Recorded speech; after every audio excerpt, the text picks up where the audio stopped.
兩公婆咧，到最後咧就係剩翻兩公婆嘅啫。係咪最重要嘅人咧？咁梗係啦。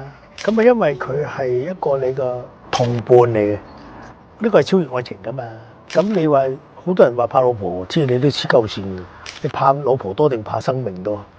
啊，我就怕老婆多啦，因為生命就最重要就係有個伴啊嘛，係咪咧？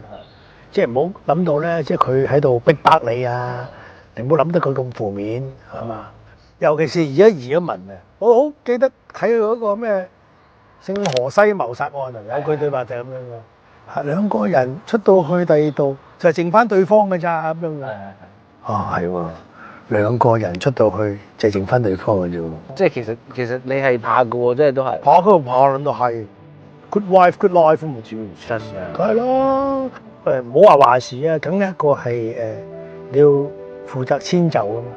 跟住佢聽到佢就屌你噶啦喎，我先係負責遷就啊嘛，屌你！原來兩個都以為自己有遷就嘅，咁咪有做到咯，咁咪叫做互相遷就啦，係啦，就咁解。哇！呢個又好喎，咁啊係啊嘛，事實嚟啊嘛。